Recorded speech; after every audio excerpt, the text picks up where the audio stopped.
Tremendous here, and I got another book review here for you. This one is called Lifeforms, and it is by J.H.M. Oakthos. I'm going to say Oakthos because I just like the way that sounds. I don't know how to say it. I've never met this individual. He reached out on Reddit, asked me to review his book, and I'm glad he did because it was actually very interesting. It is a book full of short stories about first contact science fiction stuff, aliens and the like.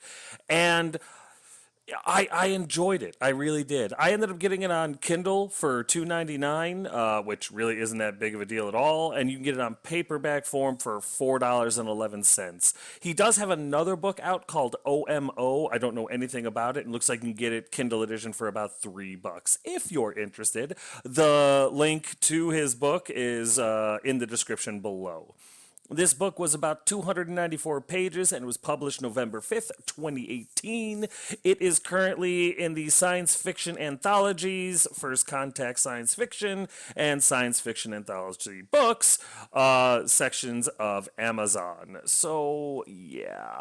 This book is not bad. It is not bad at all. It is a collection of short stories, and short stories can be great. I like short stories just as much as I like a full-blown novel or even a little mini novel or novellas or whatever you want to call them.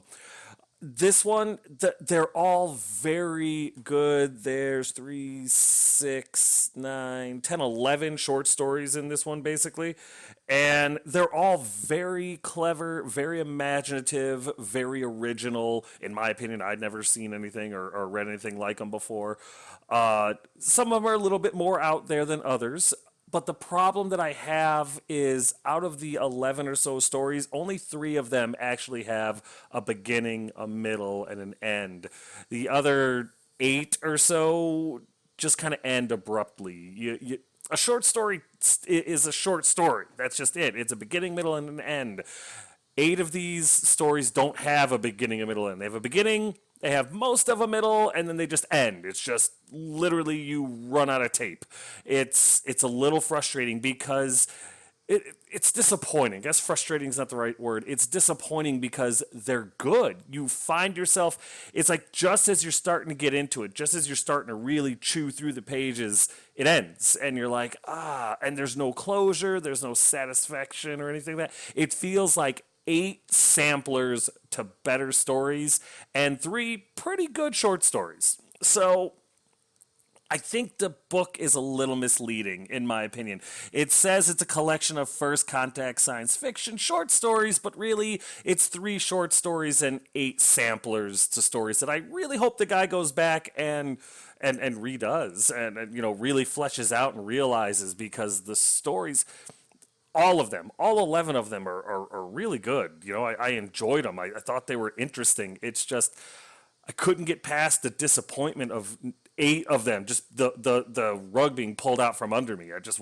There's no payoff. It's like, And what's even worse is that there's no promise of a future. Like, none of these stories will ever be finished as far as I know. There's no literature, there's no speech, there's no afterthought with the author, just it's over. And it's disappointing. It really is. Even if they just went back and gave those other 8 stories endings, that would be really nice. I'll get into it all in the spoiler section. But you know what? If you're looking for just some imaginative, some creative, short sci-fi stories, this isn't a bad book to pick up. It's quick. It's an easy read. The editing is pretty good. I do believe he's from somewhere in Europe, just by the way some of his words were spelled and some of the terms that he used and stuff like that. So it threw me off a little bit because, as I've said before, I'm an ugly American. But I didn't have a problem with it. There was only one word, I think, in the entire 300-ish, well, just under 300-page book that I was reading through that was spelled wrong. But, I mean, one error in 300 pages, that's phenomenal. So it's a good read. It's a smooth read. I had no issues with that. The book is solid. It's not a book of short stories. It's 8 samples and 3 short stories. And I feel misled. I feel a little misled, and that disappoints me. Don't take my word for it, though. Check it out. Check it out in the description and just read the first few and tell me what you think. Tell me if I'm wrong. Tell me if you agree. Tell me what your favorite color is. I don't really care. Overall, because of the samplers and the disappointment, I feel I didn't get 11 stories. I feel like I got 3 stories and paid for 11, even though they were supposed to be short. I got to give this book 3.5. I can't go farther than that. I enjoyed it. I enjoyed the book. I don't want to say I really enjoyed the book, but I enjoyed it more than an average book, and the editing is solid. It's good. It's just I can't get past 3.5. So I got to go with 3.5 out of 5 stars on this one, just because of the disappointment I feel at not knowing how the stories end. There's no ending. There's no closure. There's no payoff. I need more. It's like watching them make your ice cream in front of you, giving you the sampler taste, and then throwing it in the trash. You're like, what?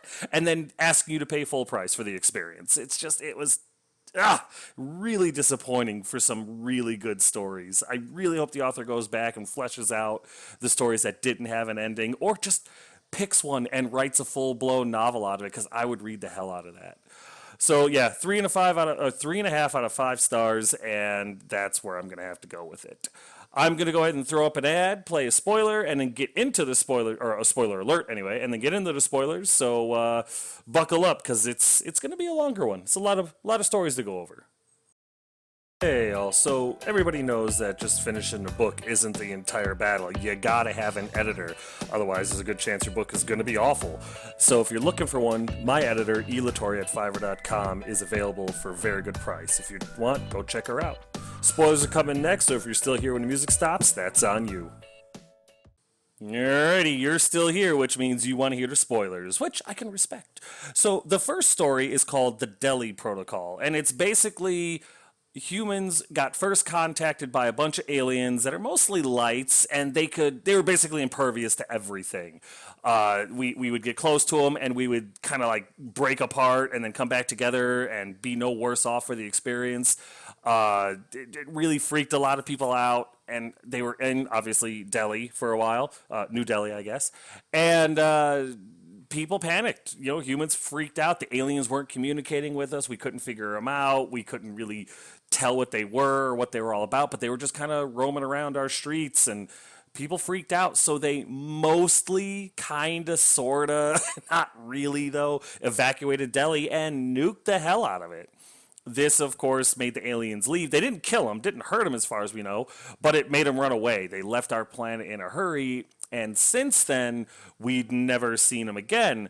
So we thought, okay, the Earth came together and came up with the Deli Protocol, which basically is, if we run into aliens and they show even the slightest hint of aggression, we shoot them till they stop moving. We kill them. And basically, it was because we knew that as humans, we were way, way, way too primitive to hold a candle against any other alien contact like that. And while the first ones we were able to, we think, scare them away with the nukes, the next ones might go Klingon on us and just wear us as coats or something. We did not know. And we didn't want to take the chance. So this group of explorers, we'll say, it's like 5 to 8 people, I'm not really sure. They go to this planet, and on this planet they run into this weird building, and when they hit the building, it vibrates so hard it almost kills them. It doesn't destroy their ship, but it really cripples their ship bad. But they survive by hitting it again, which I thought was really clever, because I honestly would have probably just died. I never would have thought of that.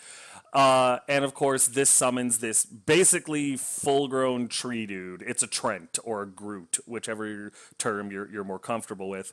It comes out and starts it starts hitting them. It doesn't kill them, but it does hurt them a little bit. And they shoot it until they kill it. And it's neat how they actually killed it.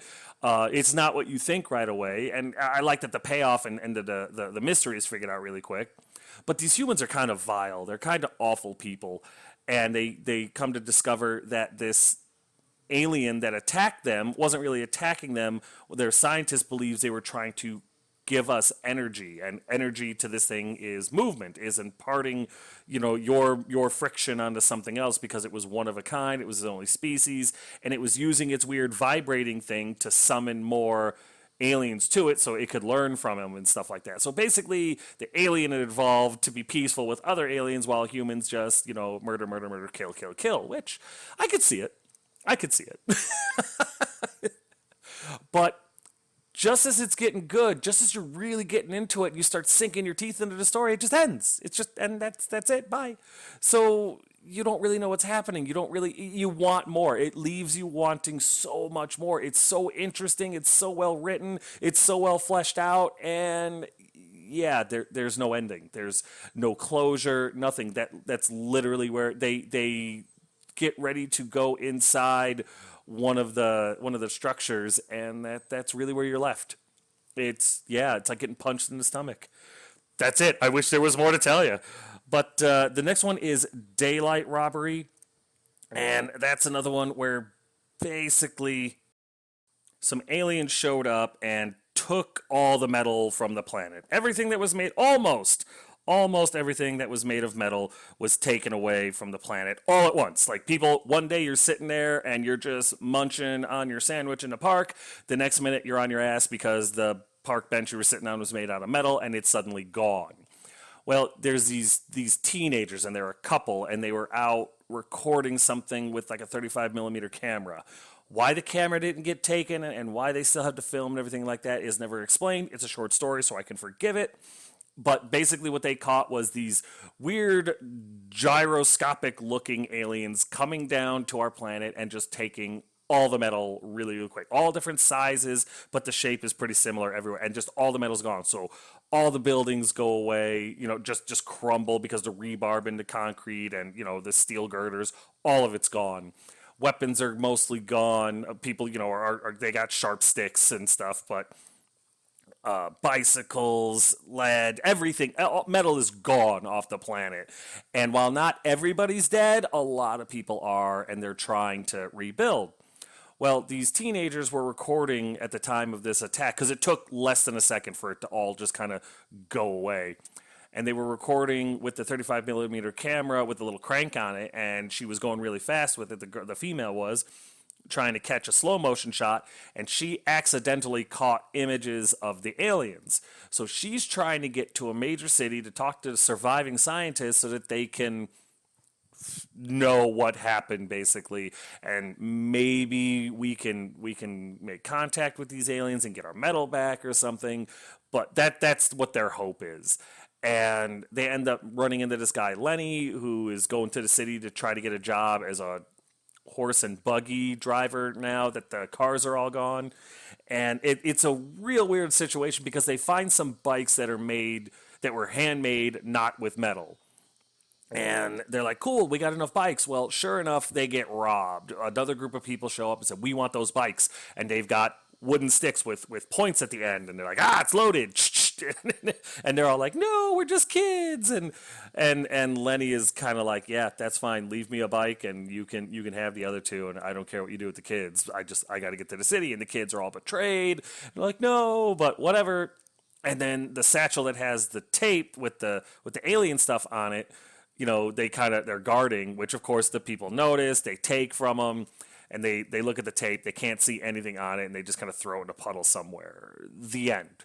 I mean, it's just like, it's interesting. It's an awesome concept. I like where we're going, and punch in the face. Yeah, you're not getting any closure whatsoever. There's just no end. Just give me something. Give me a little bit more. I know it's a short story, but it's not a race. It's not a race. It's just, I wish there was a little bit more. Again, it felt more like a sampler than an actual story, and that's the biggest weakness of this book, because the stories themselves are really well written. This was an excellently well written story. The characters are alive. The problem is there. It's well established, and then next, it's oh. So the next one is a little strange. It's called Vessel, and basically, this guy is an astronaut all alone in his own little spaceship, and he's been flying, straight ahead for 2-3 years now, and he's gone a little crazy. He's got an imaginary girlfriend, and yeah, you can fill in the blanks there. He's, does his regular reports, does his psych evals, he does everything on his own, basically because the space program is kind of new, and they're trying to figure out what the best way of doing things is. Should it just be one man in a shuttle? Should it be a woman? Should it be a man and a man and a man, two women, three. They got all different guys out there, all different people out there in different groups going off. And the person that we're following is, I think his name is George, and he's all by himself on this shuttle, just firing off for like 2 years and like 23 days or something was when we run into him. And so he's a little batshit, a little nuts, which is expected. But as he's going through one of his imagined trysts with his made up girlfriend, who of course is all the different supermodels, he bumps into something, and it turns out to be this massive alien spaceship. It kind of looks at him, kind of like a big ass whale would look at a little fish, nose to nose, loses interest, you think, turns and starts flying away. Well, he chases after it in his spaceship like, oh my God, first contact. This is it. I'm going to be so famous. And it's funny too, because he's like, I'm going to be super famous. All the women will want me. That was his whole thing. That was his carrot. It was hilarious. So he actually catches up to the aliens, and he ends up getting sucked into their mothership, which makes the whale ship that he encountered look like a chihuahua in comparison. This thing is like huge, massive, ridiculous. It starts to hurt the guy's mind just by looking at it. Then when he goes inside, he can feel his sanity slipping. It's really, really well described. And then he gets in there, and these entities are like, you're a human, you're unique in the universe. And he's like, how so? And they say, because you live in both reality and imagination, like a made up reality type of thing. So you do both, and we only exist in the immaterial. So they want him to help them reach our reality, like the real world, or real plane, or whatever the hell it is. It's much better in the book. I'm not doing it justice. So anyway, he doesn't really know what's going on. He's not really sure what's happening, and they use sex in order to make him basically tear a doorway in so that they can all flood into our universe. Because I guess during the moment of finishing is when the two realms are closest together due to something that happens inside of us. So they force that to happen. It works, and all humans are suddenly infested, basically possessed by these new entities. It happens all at once. Everybody knows what happens. Everybody knows whose fault it is, and we are now pod people. Basically, we're vessels for this otherworldly race. The end. So, in fairness, the vessel, I guess, did have a beginning, a middle, and an end, which was cool. But again, once you really start getting into the meat of it, once you're like hooked, it just ends. And I just wish there was more. Maybe I'm being a brat. Maybe I'm being entitled. But yeah, that's what's killing me. They're almost too short. Again, it feels like samplers of a bigger story to me. The next story is called The Bear Will Eat Salmon. And this one was interesting because you get an Avatar vibe from it. Basically, people moved, like, we went to another planet, and when we got to this planet, it was like 3 different continents. One was like Eden, another one was like a arid tundra type of thing, and the third one was just this big-ass mountain that would be really hard to live on. So the rich people got and went to the nice area, the Eden, and it filled up real quick. Then the bigger continent that was habitable was this tundra, and people started kind of going over to it, and there's a forest, and they run into these basically crazy alien monkey things. They're not monkeys, but that's the closest thing that I could describe them, because I'm not this author. I'm not going to try to describe them to you. You want to know? Read the book. Totally worth it. Links in the description. Anyway, the weird little monkey things at first are curious about us. They're kind of cool. In fact, they get their name from a little girl who was living with her dad, who was a scientist studying that area and the fauna that was there. They don't really think anything of the monkeys until one day one of their armories is raided, and all of a sudden the monkeys are crack shot super snipers taking people out left, right, and center. They basically wipe out a village of like 50, 60 people in 12 seconds. Just everyone's dead. And then the monkeys eat the people because they figure out that we're full of sugar and carbohydrates, which honestly, I'm a well-marbled man, more fat than anything else. But you know what? I believe I would be tasty to alien monkeys. So I totally get that, right? So then we run into this guy, Quan, who honestly I think is a flippin' idiot. But he's the main character, the main human that we're talking about. He's the one whose perspective we get, and he's basically flying himself around. He was a mercenary brought to this planet to hunt the alien monkeys to kill them all off so that people could inhabit the planet. Problem is, monkeys are really good at killing people with these guns. They're literal crack shots. The book even says, or the story even says that the monkeys are able to shoot the rifles so well that they extend their range just because of their ability to understand like the curvature of their planet. It's really clever. It's really smart. I really was enjoying the story. And then the Quan guy's got like a bow and arrow and a sword, and he's been doing it for 2 months. He's got a nice little rack of kills going on. Well, he's doing this weird windwalker thing where he's only moving and he's trying to keep his movements the same as like the trees and the long grasses that he's hiding in. And it's obvious that the monkeys are coming, right? He gets that sixth sense and he's ready to go, and he takes his bow and he takes his arrow and he's real fluid and he pulls back the arrow and he's waiting for the monkeys to show up, and he gets shot through both of his wrists and the bullet basically knocks both of his hands off his arms. So he's on the ground screaming, bleeding out, and the monkeys descend on him and eat him. The end. That is the most complete story you get in this entire book, and honestly, it was one of my favorite. It had a beginning, it had a middle, it had an end, and I enjoyed the hell out of that. But honestly, just like every other story in this book, I wanted more bad. This would be a book. I would love to see a full-fledged 400-page book based off of these monkeys and this whole fight on this planet. I think that would be wonderful. Next up is this one called Zabroshchenost, and I'm pretty sure I've butchered that word. I think it's Russian. I'm pretty sure it's Russian. This book was the most infuriating out of all the short stories simply because, number one, it's a sample, and number two, it's so good. So these Russian cosmonauts, there's like 6 or 7 of them, I'm not really sure.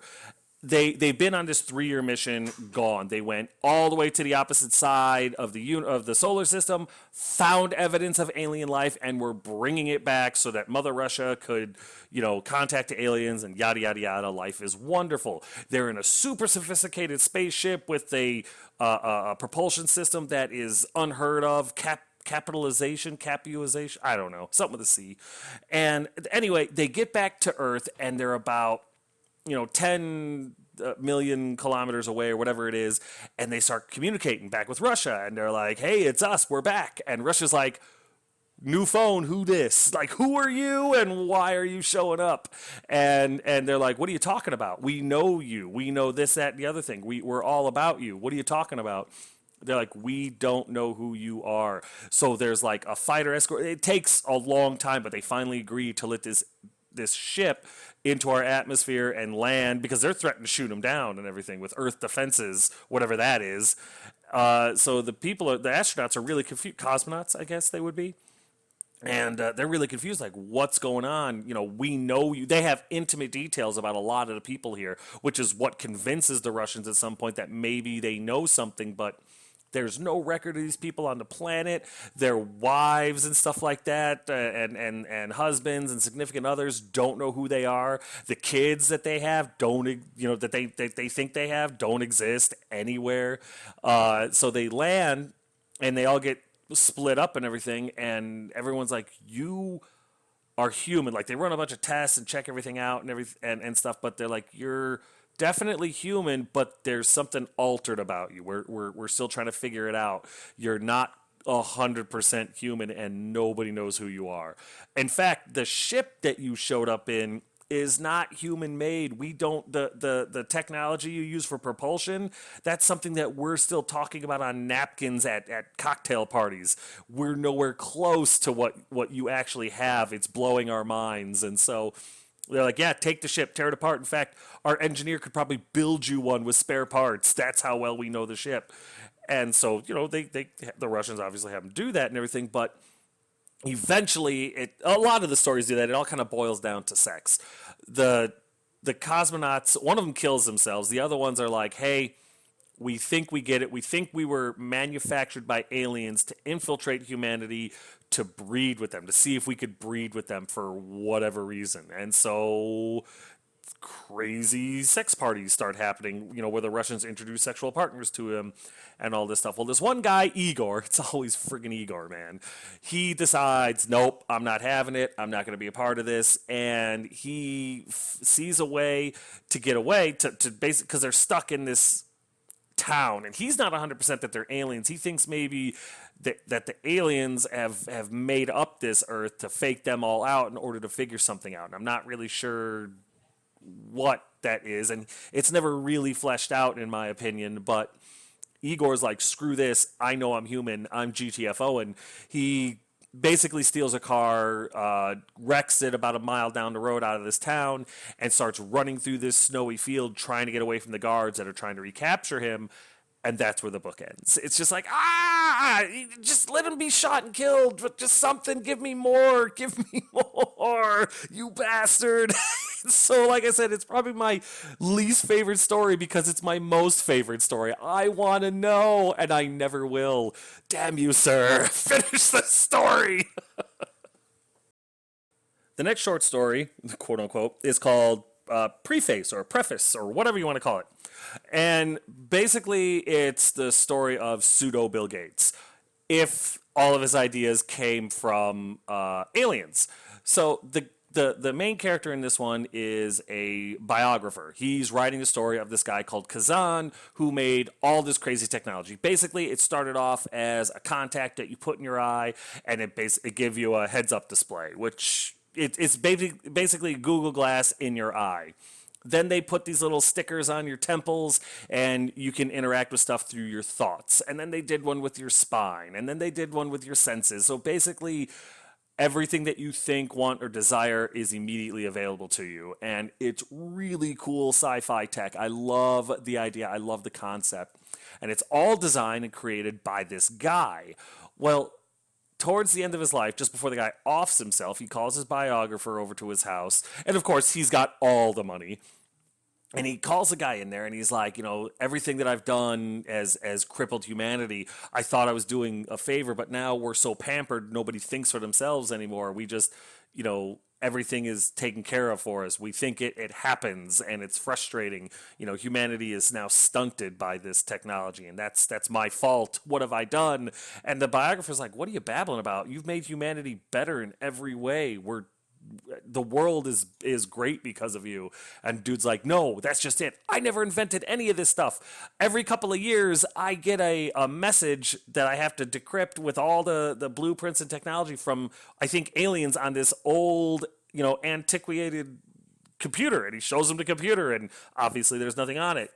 And the guy's like, what have I done? What have I done? And dude just thinks he's snapped and is like, no, I think you're just, it's too much pressure. You're a genius and you just need to accept that. So the guy's like, tell my story, tell him what I told you because the world needs to know. And the biographer leaves and he calls emergency services, but by the time they get there, the dude has offed himself. And that's pretty much the end of this story. It's just a really neat concept. What if Steve Jobs was getting all of his Apple ideas from, some decrepit computer in his basement that he was getting messages on, just stuff like that. How cool of a concept. It's really short. I guess it does have beginning, middle, and end. So this one does qualify, in my opinion, as a short story. It was really good, and it's just again I'm starting to sink my teeth into what I feel is a bigger universe, and it's over and it's killing me. The next story was called The Bellringer, and basically this one I didn't really like. This one, it's just not for me. These two people out of Ireland, Siobhan and Clive or whatever his name, he's not really important. Siobhan is able to is poor, destitute, starving artist. She paints, but of course nobody gives a crap because everybody paints. And she discovers that the reason that nobody cares about art anymore, at least visual art, is because it only stimulates one of our senses, and it's boring to us at this point because everything's so readily available via the internet. Fair point. So she devises a way to stimulate all 5 of our senses all at once, overwhelming us and inspiring us, giving us something that we haven't experienced before and that we can't get by looking at a computer screen. Interesting concept. So she goes to these really, really secluded parts of the world, which she's done 12 times now, and arranges these stones that she has carefully crafted by hand, and then sets a bunch of fires and rings this bell. And when that happens, alien species pop up in this little area that she's in, and the people inside all get their senses overloaded and freak out, and but they really enjoy it. It's euphoric, it's terrifying, it's all the things. And then it just kind of stops, and she can't recreate it in that space. Well, she does it in America, and needless to say, a couple of FBI agents come down. They don't arrest her, but they detain her, and they're like, "We want you to do it again. We want to study it, blah, blah, blah." She's very much against it. She doesn't like being used like that. She's yeah, not thrilled about it. She throws a lot of temper tantrums, and I can see it from both angles, but I do get it. I think it's super realistic, and I love this story because of it. But it's just it compared to the other stories, honestly, it's a little flaccid. She spends a lot of time trying to figure out how to make it work again, and then for her 13th one, she's finally able to do it. Only this time, she makes real direct contact with the aliens, and they explain what they are and why she's able to do it. And then they're like, "Come with us. Your material body will die, but you'll be with us forever." And of course, the FBI agents stop it from happening, stop her from dying, which of course throws her whole world into a cyclone of chaos. She recovers from it, and she's like, "Why didn't you just let me? Why did you stop it? Why did you let me finish? You got to let me go. I got to do it again." And he's like, "No." The FBI agent tells her, "No, we're not going to do that. You are now more important than the events themselves." And that's it. That's where it ends. And again, it's like, it's not an ending. That's a cliffhanger for a story I'll never read. I hate you. So that's why it's frustrating once again. And out of all the stories, this is my least favorite. All right. So the next short story is called We Are the Pigs. And this one I didn't really like all that much either. It's still clever, though. It's still interesting. It's just debauchery. Basically, this super famous guy works for the government. They're called the council or something like that. They control everything, Illuminati confirmed type stuff. But he's discovered there's this substance, this gray substance that's out, and when you rub a tiny little bit of it on you, your whole body warps and stuff like that, and you have this weird erotic ecstasy feeling, and it's super great. Basically, it's a pseudonym for hardcore drugs. They're just doing a weird alien drug. Nobody knows where it comes from. Nobody knows how to get it, but it's everywhere. It's very abundant. In fact, there's this planet with this whole city Q or something like that, or planet C or whatever. They use it all the time. They use it constantly to the point where it warps their bodies. And this city is controlled by a man called the Insatiable One, and he's insatiable because he can't stop using the substance, the clay, whatever they want to call it. And it's a huge euphemism for drug abuse, as far as I can tell. Well, the rich guy hires a private eye named Bernard to go and find where the source of this stuff comes from so they can figure out what it is, because nobody knows. The council wants to control it, but in order to control it, they need to know where it comes from so they can control the source, and nobody knows where the source is. So the Bernard guy goes to the city. Everybody knows why he's there. Everybody knows why he's there, what he's trying to do, who he is. They refer to him by his first and last name the whole time. And of course, the vixen Michaela shows up as soon as he gets there and is the love interest. And they go on a months-long bender of rave parties, crazy 50 Shades of Grey stuff, all the while freebasing this gray clay substance stuff. It eventually warps their bodies, elongates them. Some of them lose limbs. Some of them end up blending together, forming a new being. It's very weird, very creepy. It's like Fear and Loathing in Las Vegas Sci-Fi edition, only with less plot. Eventually, the Bernard guy, for no real reason, decides, okay, I want to meet the Insatiable One right now. Michaela, of course, has a direct connection to him. And after hesitating a little bit, she finally brings him to this guy, and he's a thumb. He's in a wheelchair. He's got a left arm that's like 3 sizes too long. It looks like it belongs on Slenderman. And he's talking to the guy, and he's talking in riddles and euphemisms, and he's this crazy artist, and he's just a lunatic. The guy, the private eye, loses his mind talking to him a little bit, gets violent, and then he runs away from the guy in the wheelchair. And then after he runs away from the guy in the wheelchair, Michaela finds him, calls him Dark Star, and he goes, "I guess that's my name now." The end. It's not great, but it's interesting. It's still caught my attention. It's still different. I would have liked to see the story fleshed out. Of course, it's just, but it didn't feel like a short story. Again, it feels like a sample of a larger story, and it's frustrating and a little disheartening because there's only three left, and I just give me more. Next up, we've got Progress. And Progress is about a woman who buys this new technology that basically you plug it in and you can interject yourself into any video game, movie, or social media situation you want. So if you wanted to be the main character in Mission Impossible, move aside Tom Cruise, now you're in there. You don't really seem to feel anything. There's no interactive like feeling, or it's not like fourth wall breaking, but you get to watch yourself do all this crazy stuff. And I think, and this is per the book, it's more geared towards people with social anxiety issues, mental issues, or just they don't do well in groups. They're shut-ins, introverts, but in the extreme side of it. So the main character is this girl Bree, and she gets this system. She's all excited, and it becomes her whole world. Subplot though, there's this weird white fungus that's found in Asia, and the Chinese government is trying to hide it or something like that. Eventually, the more that this girl plays on this machine, the less outside contact she has, and eventually the weird fungus ends up in America. And the guy that really really loves her wants to be with her until the end because we can't destroy it and it's eating everything. It's two real disconjointed stories that don't really mesh well. It's this woman slowly falling into obscurity because she's constantly plugged into this machine, and some weird white fungus that is slowly enveloping the entire earth, killing everything and just dissolving the world. I don't really understand this one. It was really neat. I felt like I was getting two stories that really caught my attention. Like, I wonder what's going on with this girl, and I wonder what's going on with the fungus and how they're going to mix together. They never do.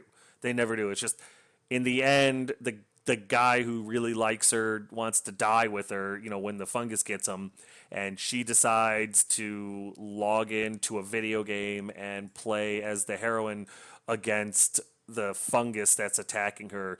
And the story ends, she decided to go down fighting. She decided to go down sitting on her ass watching a video game with herself as the avatar. So I didn't follow this one really well. It was still interesting, but I was more interested in the fungus than I was in the shut-in. So this one might have been the weakest story. Maybe I talked too soon earlier, but yeah, progress you could probably skip. Next up is Monolith, and Monolith was literally about a group of people that are flying like 300 years to get to a new planet. When they get to this planet, the people that have been running the ship the whole time, called the Originals, are basically the ship's crew and stuff. They've bred and had children and stuff like that for 300 years, I think 7 or 8 generations, in order to get to this planet. Well, there was rich people on there called the Enhanced that got their genetic material upgraded so that they could basically cryogenically sleep all the way there, so they didn't have to work or anything like that. But they probably paid their way in order to get there, which funded the whole project. So right there, you've got the rift between the Originals, the people that worked on the ship for 300 years, and sacrificed and all this other stuff, and you have the Enhanced, who were taken care of the whole way until they get to this planet. When they get to this planet, they discover that it's similar to Earth, but there's some differences. Number one, the ground is a lot thinner. The crust is a lot more grainy and sandy and stuff like that. But they're able to grow crops. They're able to live and form a life there. So they also find these stone structures, these big stone structures on this planet. One looks like this big monolith. Another one looks like a huge owl. One looks like a jawbone. One looks just like a stone. But they're really close together, and they're providing electricity. Like, they're electrifying the whole planet, but not so much that it hurts us. Just static electricity shocks are a little bit more common. So they land there, and of course the inevitable happens. The originals and the enhanced, they don't really live together. One forms a town called called Monolith over by the Monolith one. One of them forms another town called Owl City by the one that looks like by the big stone sculpture that looks like an owl, and those are their power sources, right? Well, you get like chunks of the story. It fast forwards like decades. So, just showing different things. At one point, the people decide to drill into Jaw, the city of Jaw, which is the monolith that looks like a jawbone. Well, they break it. They break this one. It no longer provides electricity. And then you fast forward 50 years from that, and the city called Jaw is destroyed by these massive thunderstorms that happen. It's funny too because thunder is the sound, lightning is the actual damaging thing, but they keep calling them thunder strikes, and he keeps getting hit by thunder. I'm like, maybe I'm misunderstanding. I thought it was lightning that was screwing him up, but maybe it was just big booms. I'm not really sure. But they kept this is like the one part where I think an editor might have been like, hey, what are you trying to say here? That or I'm missing something. Either is a possibility. Again, doesn't really hurt the overall story. Just thought it was off. Anyway, you fast forward from that, and of course, the originals and the enhanced, which the originals now have like a racial slur called vegetables because they were quote unquote vegetables while they flew out there, like that while their ancestors flew out to the planet. You get it, and they're trying to figure out these stones and try to understand how they work and who put them there and why they put them there. Hundreds of years go past, and eventually they figure out that these stones are alive, and these stones don't want humans on this planet anymore because they broke the jawbone one. Well, they also figure out that the stones are causing all the weather anomalies using the electricity to affect all that stuff, the electromagnetic force of the planet, in order to try to kill the humans. And the reason that it's not happening really fast is because these stones have been there for millions of years, and they experience time differently. So a 50-year turnaround is a real immediate response, considering how much time has passed for them. Eventually, the humans are all flooded out. They cause a bunch of storms, a bunch of earthquakes. The humans all. Well, that's not entirely true. Let me backtrack a little bit. The humans discovered that if you start touching the monoliths and stuff like that, you get visions. You get. You basically have a seizure, you get visions, and all the stones are basically monoliths to previous alien species that have been on this planet and were died off, basically. Hundreds of years later, the humans turn to die off, and the people that touch the stone are turning into stone. They're getting rigor mortis, they're having trouble moving, they're in a lot of pain, they're infected. And so there's this big rigmarole about, oh, what are we going to do about the infected? We need to get rid of them before they infect everyone else. And basically all the humans get killed. The stones all fall into each other, break apart, and thousands of years pass.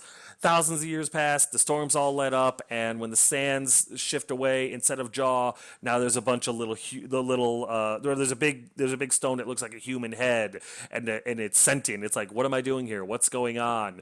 And the other monoliths, the owl, the monolith, and this other one, Strawberry, and Guitar, Hero, whatever, they're kind of talking to each other and waiting for the next species to show up so that they can incorporate it into their collective.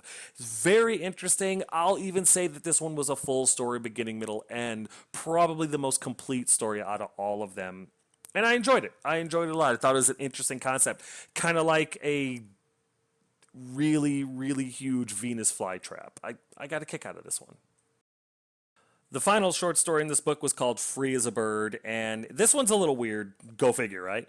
Basically, this guy is living in an apartment it's like on the 42nd floor of this skyrise, but the water level has reached almost up to his window. He's got a couple of years before the water rises even higher and covers his entire floor, which means he'll basically not have a view anymore.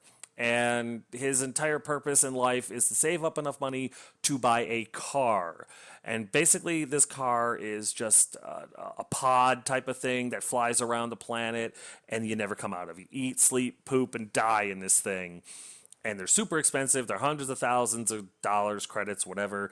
But his mom was a real popular prostitute. They call him something else like Cthulhu, but it's she's just a real popular prostitute. His dad, he doesn't know, and because of her, he was able to come up from the sub levels, which is any level underneath the water, to the mid levels, which is, yay, I guess, kind of like middle class, but depending on how high the water rises is dependent on how good you do. I don't really know. It's a little weird. But eventually he gets a car. He gets kind of a beater. It's like a Corinthian 9 or something like that. He gets a beater, but he's thrilled that he's got a car. He's free. He lived. I mean, his apartment was literally like a 5x3 square, and he thought it was roomy. So the car gives him all sorts of freedom. Turns out Earth is flooded. Earth is flooded, and the sea level keeps rising and rising and rising. So people live up in the clouds and the sky rises, but only the people with means. Everyone else lives subfloor, and you think that they're all destitute. And for the most part, you'd be right. But eventually he starts rattling off that his ancestry is something called Appalachians or Apollonians or something like that. And the government takes notice and they impound his car, and he's basically being sent to the sub levels where the ghetto is going to kill this guy because, well, now he's a little claustrophobic. So this I don't know. This secret society runs into him before he can go to the Section 8 housing that they've assigned him to after they confiscate his car and everything like that. They bring him into basically an old Greek, I don't know, Eden, a sanctuary type of thing that's hidden on the sublevels, and make him cover himself in chalk. And the chalk is some sort of sentient material that was put here by aliens shortly after the water started rising on Earth. For a reason I'm not really sure. It doesn't really explain anything. It kind of does, but it's super vague, and it was over my head. I didn't understand it. But after he puts the chalk on, it kind of rips him apart, and they put him back together, but he's all scarred up and in a ton of pain. And the guys that are running the place are like, you have been purified by the alien chalk. Here's a book that you can't read that we want you to interpret to maybe understand why the aliens did this to you. Meanwhile, I'm going to go to this toga party because everybody that lives here is super gorgeous, super strong, super pure. It's a city of paladins. And the guy, of course, is like, I just want my car back and I want to go back into the sky. Me, me, me. He cries a lot. I really don't like him. And he goes and he's got this book of glyphs, is what they call it, that he can't read, but he's about halfway back to where he has to go to get his car. And all of a sudden the book he's really curious about the book and he wants the knowledge and turns around and joins the Spartans, I guess, the end. It's really weird. This was Free as a Bird was not great, but it was still interesting. And the part where he gets the car and he's flying around and he's learning about the city and all that, while it feels more like filler than anything else, it was still really interesting, and it feels like a bigger story that I'm never going to get. I really would like to see it fleshed out. But all in all, that was all the stories. It's a lot of samplers. Like, if you actually listen to all this now, it's a lot of samplers and only a handful, like less than like 3 or 4 full beginning, middle, end stories. But each and every one is pretty good. I mean, from pretty good to really good to amazing, and I want more. I really hope the author goes back and picks some of these and actually makes them full-blown novels, because I would love to read these. The editing is on point. The formatting is on point. Everything's really, really well done. A few small things. Some of the paragraphs are double-spaced instead of single-spaced in between them. That's it. Not the sentences, just in between the paragraphs. And there was, I think, 1 word misspelled. That's it. So it's a really well put together book. It's a smooth read. It's a good read. I cannot recommend it enough for you to check out. But because it felt more like a sampler than short stories, and I really hate being deceived, I got to give it 3.5 stars out of 5. I would probably push 4, 4.5 if they had all been beginning, middle, end stories. Just complete tales that don't leave me feeling like I'm being cheated out of something, or just pull the rug out from under me completely. So, yep, 3.5 out of 5 stars. It's really a good read. I fully recommend that you check it out. And if you do, feel free to come back and tell me if you agree, disagree, or otherwise. I'd love to have a conversation about it. That's going to do it for this review. Probably the longest one I've done to date. As always, if you have any questions, comments, concerns, or complaints, feel free to put them in the comment section below, and I'll get back to you as quick as I can. But yeah, guys, thanks.